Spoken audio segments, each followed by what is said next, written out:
The former president of Algeria, Abdelaziz Bouteflika, has died after a long illness at the age of 84. Bouteflika led the country for almost 2 decades, stepping down in 2019 after his bid for a 5th term in office led to massive street protests. He played a key role in Algeria's War of Independence in the 1950s and 60s. Then in 1999, as Algeria emerged from a brutal civil war that killed almost 200,000 people, he became president at the urging of the military. Bouteflika had rarely been seen in public since a stroke in 2013, which affected his speech and mobility. His political career began early.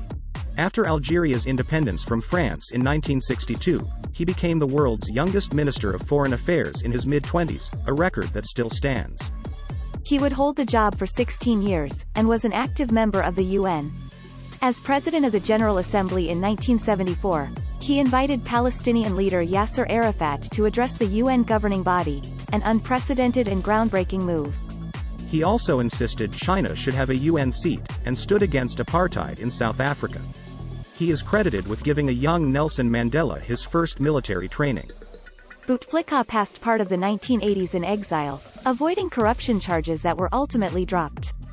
He returned home in the 1990s and took office in 1999, Algeria's first civilian leader in more than 3 decades. The man known as Boutef managed to broker peace between the army and armed Islamist militants who were fighting the country's civil war. In 2008, he initiated a change in Algeria's constitution which removed the 2-term limit for presidents, and was duly re-elected twice, despite circling fraud charges. When the 2011 Arab Spring protests broke out across North Africa, Bouteflika swiftly increased public subsidies and ended Algeria's long-standing state of emergency.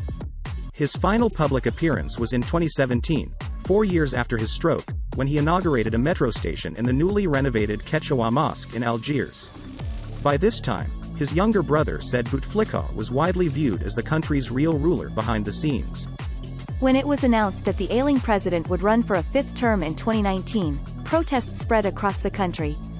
They snowballed into full-blown nationwide weekly demonstrations, unlike any Algeria had seen before. After initially vowing to postpone elections and step down within a year, Bouteflika was forced to resign. That would be the last time most Algerians saw the man who held the presidency for 20 years.